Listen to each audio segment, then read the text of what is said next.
नमस्कार दोस्तों, हमारे चैनल दिव्य कथा में आपका स्वागत है। आज हम लोग सुनेंगे महाशिवरात्रि व्रत कथा। शिव पुराण के अनुसार एक गांव में एक शिकारी रहता था। वो पशुओं को मारकर अपना परिवार चलाता था, लेकिन फिर भी वह धन की कमी के कारण एक साहूकार का कर्जदार रहा, लेकिन उसका कर्जा समय पर न चुका सका, जिसके कारण गुस्से में आकर साहूकार ने शिकारी को पकड़कर शिव मठ में बंद कर दिया।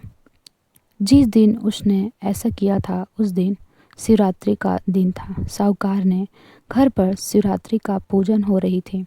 साहूकार ध्यानमग्न होकर शिव जी की धार्मिक बातें सुन रहा था।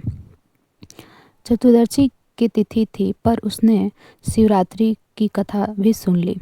शाम होते ही साहूकार ने शिकारी को बुलाया और ऋण चुकाने के बारे में बात की। शिकारी ने अगले दिन पूरा ऋण लौटा देने का वचन देकर खुद को बंधन से छुड़ा लिया। रोज की तरह शिकारी जंगल में जाकर शिकार करने के लिए निकला, लेकिन साहूकार का बंदी बने रहने के कारण वह कुछ खाया पिया नहीं था। ऐसे में वह बहुत व्याकुल था। शिकार करने के लिए वह एक तालाब के किनारे बेल के पेड़ के ऊपर पड़ाव बनाने लगा। उस पेड़ के नीचे शिवलिंग था, जो बेलपत्र से ढका हुआ था। शिकारी को उस शिवलिंग के बारे में नहीं पता था। पड़ाव को बनाते समय उसकी टहनियाँ टूटी और संयोग से शिवलिंग पर जा गिरी। इस प्रकार करते हुए भूख प्यास से शिकारी का व्रत भी हो गया और संयोग से शिवलिंग पर बेलपत्र भी चढ़ने लगी। रात का एक पहर बीतने के बाद वह गर्भिणी मृगी तालाब में पानी पीने के लिए पहुंचे। शिकारी ने धनुष पर तीर लगाया। जैसे ही प्रत्यंचा खींची, मृगी बोली, मैं गर्भ से हूँ, शीघ्र ही मेरा प्रसावन होने वाला है।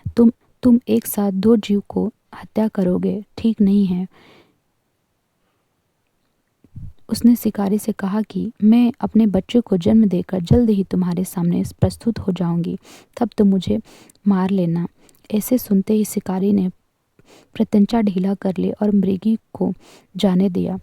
प्रत्यंचा चढ़ाने और ढीला करते वक्त संयोग से कुछ बेलपत्र असहाय ही टूटकर शिवलिंग पर गिर जाते थे। इस प्रकार उसने अनजाने में ही प्रत्यंचा प्रहार करते वक्त पूजा भी संपन्न हो गया। कुछ ही देर बाद एक दूसरी मृगी वहां से निकली। शिकारी की खुशी का ठिकाना नहीं रहा। शिकार को देखते ही उसने धनुष पे बाण चढ़ाने लगा। तब उसे देख मृगी ने विनम्र पूर्वक निवेदन किया कि हे पराधी, मैं थोड़े ही पहले ऋतु से निवृत्त हुई हूँ, कामुतुर विहारिणी हूँ, अपने प्रिय की खोज में भटक रही हूँ। मैं अपने पति से मिलकर शीघ्र ही तुम्हारे पास आ जाऊंगी। शिकारी ने उस मृगी को भी जाने दिया। 2 बार शिकार खो जाने पे वो चिंता में पड़ गया। रात्रि का आखिरी पहर बीत रहा था। इस बार भी उसके धनुष से कुछ बेलपत्र का शिवलिंग पे जा गिरा। दूसरा पहर का भी पूजा संपन्न हो गया। तभी एक और हिरण अपने बच्चों के साथ उधर से निकली। शिकारी ने उसे भी धनुष पर तीर चढ़ाया और जैसे ही तीर छोड़ने वाला था कि हिरणी बोली, हे शिकारी, मैं इन तीनों बच्चों के पिता के हवाले करके जल्द ही लौट आऊंगी। इस समय मुझे मत मार। शिकारी हंसा और बोला, उसने कहा कि सामने आए हुए शिकारी को छोड़ दूं, ऐसे मैं मूर्ख नहीं हूँ। इससे पहले मैं 2 बार शिकारी खो चुका हूँ। मेरे बच्चे भूख प्यास से व्याकुल हो रहे होंगे। हिरनी ने कहा, जैसे तुम्हें अपने बच्चों की ममता सता रही है, वैसे ही मुझे भी। हे शिकारी, मेरा भरोसा करो, मैं इन लोगों के पिता के पास छोड़कर लौट आऊंगी। हिरणी का दीन स्वर सुनकर शिकारी ने उसे भी जाने दिया।